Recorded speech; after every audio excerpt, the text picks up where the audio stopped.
பைபிளில் தொடர்ந்து நம்ம ரோமாபுரி நகரத்தில் எப்படி கிறிஸ்தவ மதம் பரவியது அதை தான் பார்க்க போகிறோம்.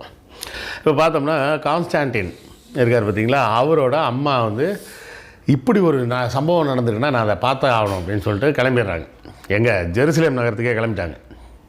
கிளம்பி யார் சக்கரவர்த்தியோட அம்மா வராங்க அப்படின்னோடனே எப்படி இருக்கும் வரவேற்பு, தடாப்புட்டான்னு இருந்த ரப்பி கிப்பிலாம் பிச்சுக்கிட்டு ஓட ஆரம்பிச்சிட்டாங்க. ஐயோ என்னையாது அன்னைக்கு என்னைக்கோ கொன்னதுக்கு இன்றைக்கி தேடி வராங்களே அப்படின்னு வந்து அந்த இடத்தெல்லாம் பார்க்குறாங்க. பார்த்து அவரை சிலுவையில் அரைஞ்சா சிலுவை எது அப்படின்னு கேட்குறாங்க.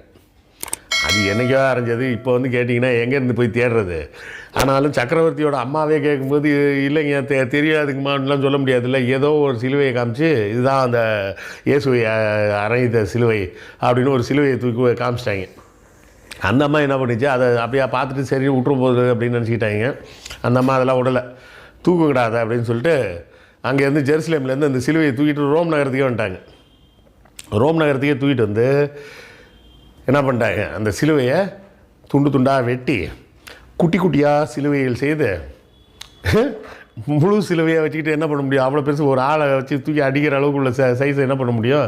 அதனால் சின்ன சின்ன சைஸாக வெட்டி அது சின்ன சின்ன சிலுவைகளாக செய்து அவங்க சாம்ராஜ்யத்தின் பல்வேறு பகுதிகளுக்கு அனுப்பி எல்லா இடத்துலையும் ஒரு சர்ச்சை கட்டி இனிமேல் எல்லோரும் இந்த சாமியை தான் கும்பிடணும் அப்படின்னு சொல்லி, இவர் தான் சாமி, இவரை தான் கும்பிடணும் அப்படின்னு சொல்லி சட்டம் போடுறாங்க. சட்டம் போடுறதோடு இல்லாமல் ரோம் நகரத்துக்கே வந்து செத்து போனார்ல பீட்டரு, அவரையே வந்து முதல் போப்பாண்டவர்னு அறிவிச்சிருவோம் அப்படின்ட்டாங்க. இப்படி தான் போப்பாண்டவர்லாம் வர ஆரம்பிக்கிறது. இந்த கான்ஸ்டான்டின் வந்து அவர் கடைசி காலம் வரை அவர் வந்து இந்த மதத்தை ஏற்றுக்கலை. அவருக்கு வந்து அவங்க ஊர் மாரியம்மனை தான் ரொம்ப பிடிச்சிருந்துருக்குன்னு வச்சிங்களேன். புதுசாக வந்த மேரியம்மனை அவருக்கு பிடிக்கல. ஆனாலும் கடைசியாக அவரோட மரணப்படுக்கையில் வைத்து தான் அவர்கிட்ட கையெழுத்து வாங்குறாங்க. என்னென்ன, இனிமேல் ரோமாபுரி சாம்ராஜ்யத்தின் அதிகாரப்பூர்வமான மதம் கிறிஸ்தவ மதம். நல்லா புரிஞ்சுங்க, இயேசு என்பவர் யூத மதத்தை சேர்ந்தவர். அவர் பெயரால் உருவாக்கப்பட்ட மதத்துக்கு தான் பேர் கிறிஸ்தவ மதம். ஆக ஒரே கதையை வச்சுக்கிட்டு 3 மதம் இருக்குன்றதை புரிஞ்சுக்கிங்க. 3 பேரும் வேறு வேறு. யூதர்கள் அவங்க தனி, இன்றைக்கும் தனியாக தான் இருக்காங்கன்னு வச்சிங்களேன். அதுலேயே மாறினவங்களும் இருக்காங்க. ஜெகோவைட்ஸ் அப்படின்னு சொல்லுவாங்க அவங்கள. அதிலேருந்து மாறி இங்கே வந்தவங்கன்னு நினைக்கிறேன். அதே மாதிரி பார்த்திங்கன்னா அதுக்கு அடுத்தால கிறிஸ்தவர்கள், 3வது இஸ்லாமியர்கள். இவங்க 3 பேருக்குமே பழைய ஏற்பாடு ஒன்று, 3 பேர் மற்ற 2 பேருக்கும் புதிய ஏற்பாடுன்றது வேறு வேறு. இவங்களுக்கு கிறிஸ்தவர்களுக்கு புதிய ஏற்பாடுன்றது அந்த சீடர்கள் எழுதி வச்ச புத்தகங்கள். அதே மாதிரி இஸ்லாமியர்களுக்கு இவர் நம்ம முகமது நபி சொன்னதை எழுதி அதுக்கப்புறம் அதுக்கு நிறைய உரையாசிரியர்கள்லாம் வந்து உரையெல்லாம் எழுதுறோன்னு சொல்லி அதெல்லாம் சேர்த்து ஒரு தொகுப்புன்னு வச்சுக்கிங்க. இப்படியாக உலகத்தின் 3 பெரிய மதங்களாக இவை உருவாகுது. இப்படி உருவாகும்போது இயேசு அன்பை போதித்தார். கரெக்டாக என்ன சொன்னார்? எல்லோருக்கும் அன்பு செய்யுங்கள். யாருக்கு? உன் எதிரிக்கும் அன்பு செய்யுங்கள். சரியா? எப்படி செஞ்சாங்க? ரோமாபுரியில் எல்லாரையும் உயிரோடு வச்சு கொளுத்திட்டாங்க. அதுதான் அந்த செஞ்ச அன்பு. பூசாரித்தனம் உள்ள வரும்போது என்ன ஆகுது, பிரச்சாரம் வந்து வேறு மாதிரி போகுது. ஏதோ கிறிஸ்தவர்கள்லாம் அன்பின் வடிவானவர்கள் அப்படின்லாம் நினைக்காதீங்க. ரோமாபுரி சாம்ராஜ்யத்தில் என்ன பண்ணுவாங்களாம், சாயங்காலத்தில் விளக்கு ரோட்டில் லைட் வேணும்ல, தீப்பந்தம்லாம் கொளுத்தி வச்சா தானேங்க லைட் இருக்கும்.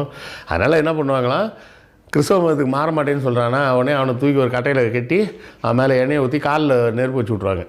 அவன் பாட்டுக்கு விடிய நின்று எரிஞ்சிகிட்டு இருப்பான். ஸோ ரோட்டில் நடந்து போகிறவங்களுக்கு வெளிச்சம் இருக்கும். இதில் வேறு போகிறவங்க சொல்லுவாங்க, ஏன்டா கத்தாமல் நிறா அப்படின்ட்டு வேறு சொல்லிட்டு போவாங்களாம். இந்த உயிரோடு வச்சு கொளுத்திட்டு. இப்படியாக மொத்தமாக எல்லா இடத்துலையும் வச்சு பண்ணாங்க. அதில் இன்னொன்று பேரே வந்து என்ன சொல்லுவாங்கன்னா ஸ்பானிஷ் இன்குஷன் அப்படின்னு சொல்லுவாங்க. ஸ்பெயின் நாட்டில் பல ஆயிரம் யூதர்கள் கொல்லப்பட்டார்கள். எதுக்கு? கிறிஸ்தவ மதத்துக்கு மாற மாட்டேன்னு சொல்கிறாங்கன்னு. இது அதாவது இயேசுவையும் அவர் சீடர்களையும் எந்த அளவுக்கு கொடுமைப்படுத்தினாங்களோ அதுக்கு கொஞ்சம் கூட குறையாத அளவுக்கு இயேசுவின் பெயரால் மறுபடியும் அந்த புது மதத்துக்கு வரமாட்டேன்னு சொன்னவங்கள பூரா கொடுமைப்படுத்தினாங்க. இது மட்டும் இல்லை, நீங்கள் சூனியக்காரின்னு கேள்விப்பட்டிருக்கீங்களா? நம்ம இது பார்த்துருப்பீங்கன்னு நினைக்கிறேன். பேர் என்ன, ஹாரி பாட்டர். ஹாரி பாட்டர் அது ஏதோ மந்திரத்தந்திர கதைன்னா, அது மந்திரத்தந்திர கதையெல்லாம் சூனியக்காரி கதைங்க. அந்த ஒரு தொடப்பத்தில் ஏறி உட்காந்து பறந்து போகிறது தான் சூனியக்காரங்கன்னு பேர், விசார்ட் அப்படிம்பாங்கன்னு வச்சிங்களேன். இந்த சூனியக்காரங்கன்னு சொல்லிட்டு யாரெல்லாம் இவங்க சொன்னாங்க தெரியுங்களா? அந்த பழைய மதம் இருந்தது பாருங்கள், அதை வந்து பேகன் ரிலிஜன்னு சொல்லுவாங்க. பேகன் ரிலிஜன்னா பல் தெய்வ வழிபாடுன்னு அர்த்தம், அவ்வளோதான், வேறு ஒன்றும் கிடையாது. இந்த பேகன் ரிலிஜனில் அப்போ வந்து நிறைய கோயில்களில் பூசாரியாக இருக்கிறது பூரா பெண்கள் தான் இருப்பாங்க. நம்ம ஊர்லேயும் இப்போ சில மாரியம்மன் கோயிலெல்லாம் பார்த்தோன்னா பெண் பூசாரிகள் இருப்பாங்க, சாமி ஆடுவாங்க, எல்லாம் பண்ணுவாங்கள்ல. அதே மாதிரி ரோமாபுரி சாம்ராஜ்யத்திலும் பல கோயில்களில் வந்து பெண்கள் தான் பூசாரிகளாக இருந்தாங்க. இவங்க என்ன பண்ண வேண்டியது, நேராக அந்த கோயில்களுக்கு போக வேண்டியது, இன்னமா பூஜை பண்ணிகிட்டு இருக்கேன்னு அந்த பெண் பூசாரிகளை கேங் ரேப் பண்ண வேண்டியது. சும்மாலாம் கிடையாது, கேங் ரேப் பண்ணி மொத்தமாக வச்சு ஊருக்கு நடுவில் வச்சு கொளுத்திடுறது. கேட்டால் இது வந்து சூனியக்காரி, இயேசுவோட வழியில் வராமல் கர்த்தரின் வார்த்தையை மதிக்காமல் மருந்து கொடுக்கறதுக்கே அப்போல்லாம் பயந்தாங்கங்க. மருந்து மாத்திரை கொடுத்தா இவெல்லாம் சூனியக்காரனாக இருப்பான் போல இருக்குது, ஏதோ மந்திர தந்திரம் பண்ணி ஒரு பவுட்ரு தரான், இதை சாப்பிட்டா உடம்பு சரியாக போகுதுன்றான். நமக்கு உடம்பு சரியில்லாமல் போனது எதனால்? கர்த்தர் நம்ம செஞ்ச பாவத்தை பார்த்துட்டு இப்படி தான் நம்பிக்கிட்டு இருந்தாங்க. கர்த்தர் நாம் செய்த பாவத்தை பார்த்துட்டு அந்த பாவத்துக்கு தண்டனையாக நமக்கு காய்ச்சலை கொடுத்துருக்கிறாரு, வயிற்று வலியை கொடுத்துருக்கிறாரு. நம்ம அந்த பாவம் தீர்ற வரை அந்த ஜுரத்தையும் வயிற்று வலியும் தாங்கிக்கிட்டு இருக்கணும், சரியா? அப்போ தான் அது கர்த்தருக்கு உண்மையாக நடந்துக்கிறது. இவன் வந்து ஒரு மாத்திரையை தரேன்றான், இதை சாப்பிட்டோம்னா அந்த வயிற்று வலி சரியாக போகுது அப்படின்னா நம்ம கர்த்தரை ஏமாத்துற மாதிரி ஆச்சு. இப்படி நம்பிக்கிட்டு இருந்தாங்கங்க ஒரு காலத்தில். இப்போ தான் ஓரளவுக்கு பரவாயில்லன்னு வச்சிங்களேன். இன்றைக்கும் இந்த பெண்டகோஸ்டல்னு ஒரு குரூப் இருக்காங்க, அவங்க வந்து எந்த மருந்து மாத்திரையும் சாப்பிட மாட்டாங்க. உண்மை தான். என்கிட்ட கேட்டால் அவங்க தான் உண்மையான கிறிஸ்தவர்கள். உண்மையான கிறிஸ்தவர்னால் அப்படி தான் இருக்கணும். நீங்கள் உண்மையான சைவ மதத்தை சேர்ந்தவனாக இருந்தால் சிவபெருமானை மட்டும் கூப்பிடு, மந்திரமாவதே நீர், துதிக்கப்படுவதே நீர் அப்படின்னு சொல்லிட்டு விபூதியை பூசிக்கிட்டே இருக்கணும். எவ்வளோ ஜுரம் வந்தாலும் டாக்டர்கிட்ட போகக்கூடாது. நான் சொல்கிறது தாங்க சொல்கிறது. நீ என்னவோ நாத்திகர்னு தனியாக எங்கேயோ இருக்காங்கன்னு நினச்சிக்கிட்டு இருக்கீங்க. நாத்திகர்னு தனியாகலாம் எங்கேயும் இல்லை. எப்போ போய் ₹1 கொடுத்து குரோசின் மாத்திரை வாங்கி சாப்பிட்றீங்களோ அப்போவே அந்த நிமிஷம் நீங்கள் நாத்திகர் தான். ₹1 கொடுத்து குரோசின் மாத்திரை வாங்கி வாயில் போடுறீங்கள, அந்த நிமிஷம் நீங்கள் நாத்திகர். ஏன்னா தலைவலி கடவுளால் போகாதுன்னு உங்களுக்கு உங்கள் மனசு சொல்லிருச்சு. அது அல்லாவாக இருந்தாலும் சரி, இயேசுவாக இருந்தாலும் சரி, சிவபெருமானாக இருந்தாலும் சரி, யாரும் தலைவலியே போக்க மாட்டாங்க, குரோசின் போகும் அப்படின்னு தெரியும். புரியுதா? நாத்திகம்னா நீங்கள் என்ன நினச்சிட்ருக்கீங்க, வேற என்னவோன்னு நினச்சிக்கிட்டு இருக்கீங்க. நாத்திகம் என்பது அறிவியலை நம்புவது. அறிவியலை நம்புவது கூட இல்லை, அறிவியல் வழியில் நடப்பது. நீங்கள் எந்த நிமிஷம் வந்து குரோசினுக்கு தலைவலிக்கு குரோசின் வாங்கி போடுறீங்களோ அந்த நிமிஷம் நீங்கள் நாத்திகர் தான். அதுக்கு அடுத்த நிமிஷம் மறுபடியும் மாறிக்கிறீங்க. இதை புரிஞ்சுக்கிங்க. ஒரு காலத்தில் வந்து இதுதான் பண்ணியிருக்காங்க, மருந்தெல்லாம் சாப்பிட்டா கடவுளுக்கு எதிரானது அப்படின்னு சொல்லி பிரச்சாரம் பண்ணி, அது மட்டும் இல்லை, அவங்களுக்கு யாரெல்லாம் பிடிக்கலையோ இப்போ ஒரு பொது கும்பல் மனப்பான்மைன்னு வரும்ல, யாராவது ஒரு பொண்ணை பிடிக்கலாம், அந்த பொண்ணை பிடிச்சி ரேப் பண்ணி எரிச்சிடுறது. கேட்டால் வந்து சூனியக்காரி வேலைலாம் பண்ணிகிட்டு இருந்தா அப்படி. இப்படி ஐரோப்பா நாட்டில் பல காலமாக நடந்தது. எவ்வளோ காலம்னா ஷேக்ஸ்பியர் காலம் வரை நடந்தது. ஷேக்ஸ்பியர் காலத்திலையா என்ன சார் சொல்கிறீங்கன்னு? ஷேக்ஸ்பியரோட முக்கியமான ஒரு நாவல் படிச்சிருப்பீங்க நிறைய பேர்னு நினைக்கிறேன், மர்ச்சன்ட் ஆஃப் வெனிஸ் அப்படின்னு. படிச்சிருப்பீங்களா? அப்படி படிக்காதவர்களுக்கு சின்னதாக ஒரு அந்த கதையை சொல்லிடுறேன். மர்ச்சன்ட் ஆஃப் வெனிஸ்னால் என்னென்னா, ஒரு 2 நண்பர்கள் இருப்பாங்க.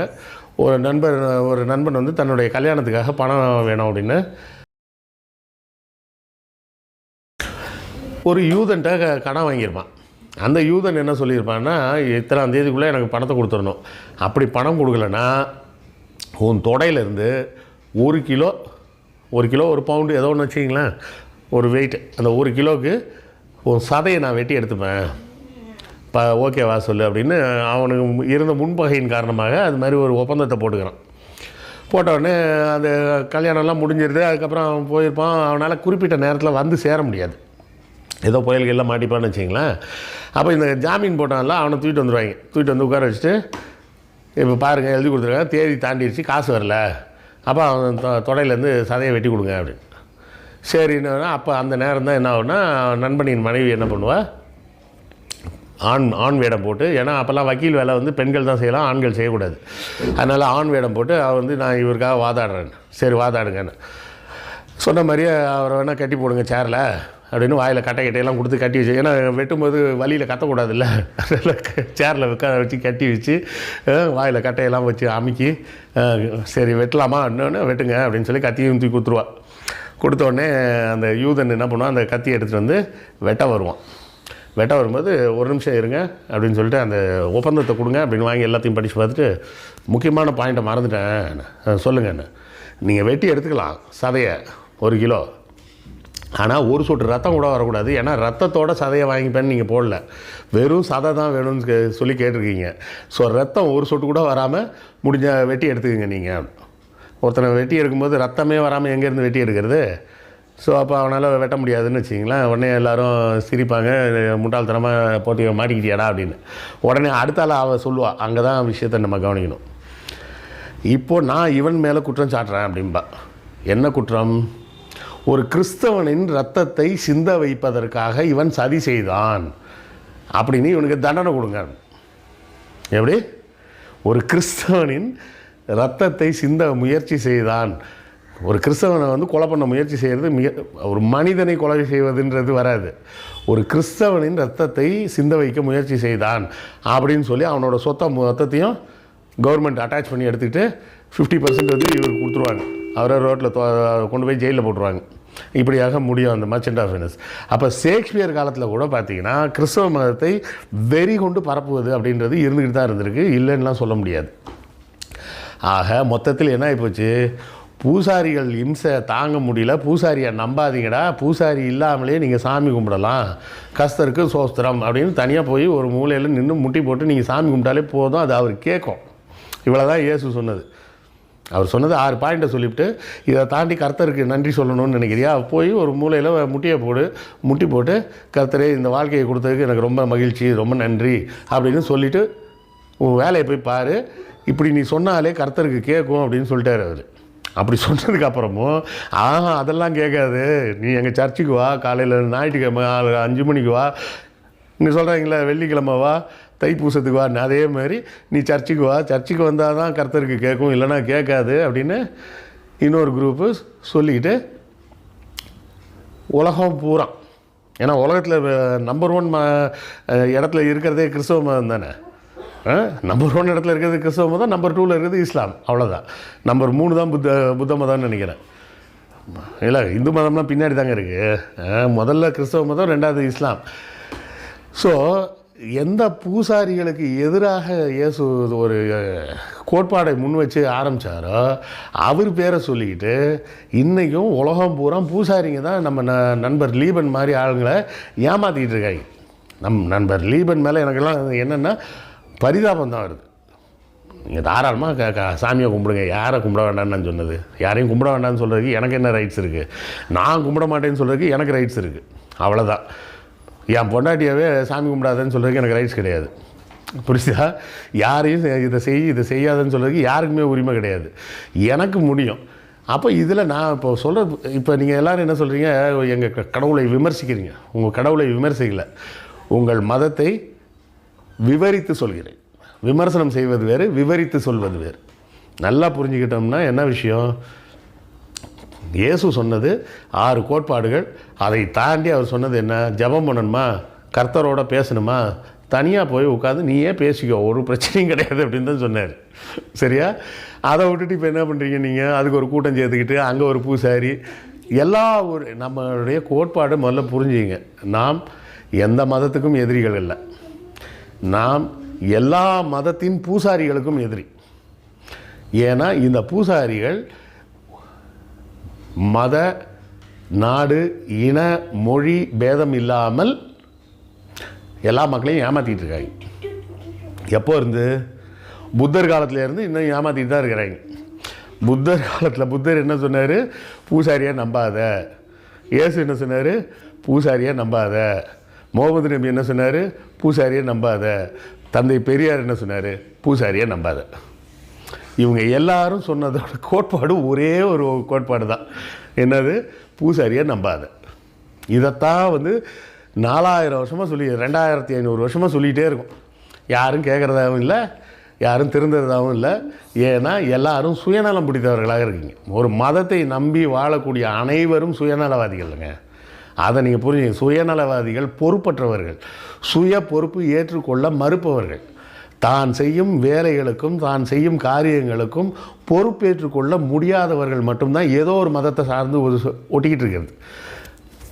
நீங்கள் எந்த மதத்தையும் சேர்ந்து இருக்க வேண்டிய அவசியமே கிடையாது. உங்கள் செய்யக்கூடிய காரியங்களுக்கு நீங்கள் பொறுப்பெடுத்துக்கிட்டிங்கன்னா எல்லாம் அவன் பார்த்துப்பான். எனக்கு எந்த பொறுப்பும் வேணான்னு சொல்கிறது தான் எல்லா மதத்தோட கோட்பாடு. அந்த சோம்பேறித்தனத்தை உங்களுக்கு டெவலப் பண்ணி கொடுத்து காசு சம்பாதிக்கிறது தான் பூசாரிங்களோட வேலை. தொடர்ந்து பைபிள் வசனங்களில் எங்கெல்லாம் முரண்பாடு இருக்குன்றத அடுத்த வாரத்திலேருந்து பார்க்கலாமா? இப்போது தெரிந்த வரலாற்றின் தெரியாத பக்கங்கள் 6 பகுதிகள்.